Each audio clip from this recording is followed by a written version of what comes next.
اعوذ باللہ من الشیطان الرجیم بسم اللہ الرحمن الرحیم اللہم صل علی محمد وعلی آل محمد بعدد المزمل والخصائص۔ رشتہ داروں کو مطیع اور مسخر کرنے کی نیت سے، اس وظیفے کی نیت سے آپ کے سامنے حاضر ہوا ہوں۔ جیسا کہ آج کل کا زمانہ ایسا ہے کہ افراتفری کا عالم ہے، اور اس زمانے میں، اس وقت میں رشتہ داروں کو قریب رکھنا، مطیع کرنا سب سے مشکل کام بن چکا ہے۔ رشتہ دار دور کس وجہ سے ہوتے ہیں؟ اس کی کئی وجوہات ہو سکتی ہیں۔ ایک وجہ تو یہ ہو سکتی ہے کہ کبھی کبھار جادو جنات کی وجہ سے یا ان کے اثرات کی وجہ سے بھی رشتہ دار دور ہو جاتے ہیں، یا پھر انسان سے کئی ایسی غلطیاں ہوتی ہیں کہ جس کی وجہ سے رشتہ دار دور ہو جاتے ہیں۔ یا آج کل کے حساب سے دیکھا جائے تو کئی رشتہ داریاں اس وجہ سے دور ہوتی ہیں، کوئی غربت کی وجہ سے دور ہو جاتی ہیں۔ لیکن ان رشتہ داروں کو مطیع اور قریب کرنے کے لیے اللہ پاک نے قرآن مجید کے اندر اس کا حل بھی رکھا ہے، اور قرآن سے وہ چیز نہیں جس کا حل قرآن میں موجود نہ ہو۔ کوئی بھی مسئلہ ہو، اللہ نے اس مسئلے کا حل قرآن پاک کے اندر ضرور رکھا ہے۔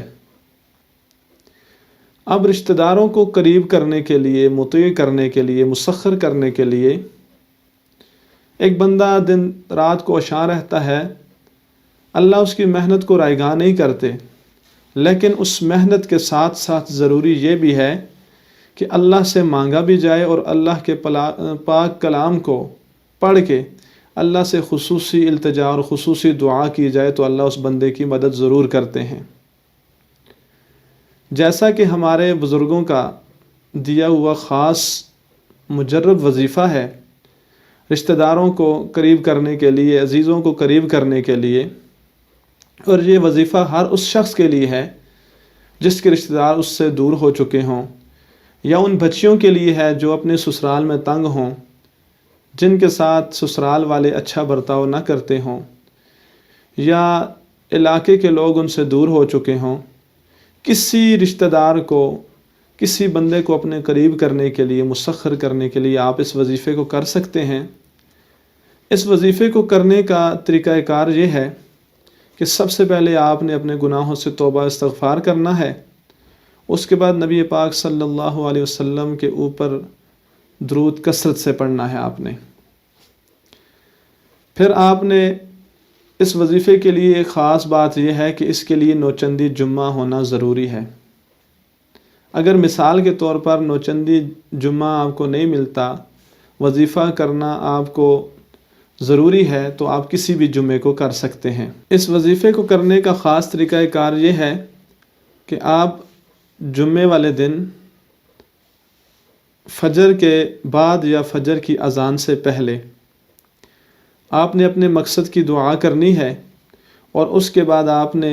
درود مزمل پڑھنا ہے 14 مرتبہ۔ اس کے بعد آپ نے سورہ مزمل شریف پڑھنی ہے، اور سورہ مزمل شریف پڑھنے کا طریقہ کار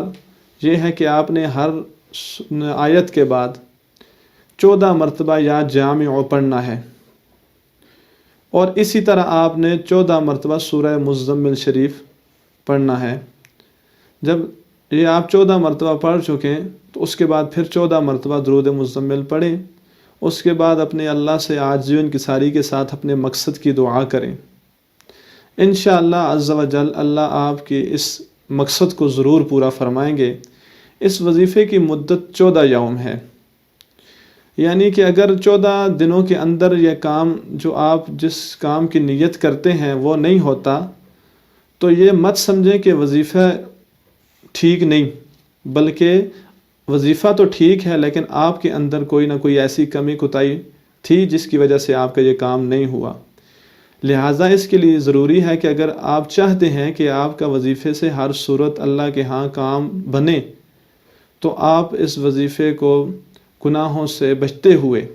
اور توبہ استغفار کرتے ہوئے وظیفہ کریں تو انشاءاللہ عز و جل اللہ آپ کو ضرور کامیاب و کامران فرمائیں گے۔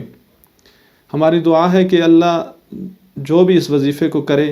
اللہ اس کی ہر مشکل کو آسان فرمائے، اور اس چینل کو زیادہ سے زیادہ سبسکرائب کریں، لائک کریں اور دوستوں کے ساتھ شیئر کریں تاکہ ہماری ہر نئی آنے والی ویڈیو آپ تک ضرور پہنچتی رہے۔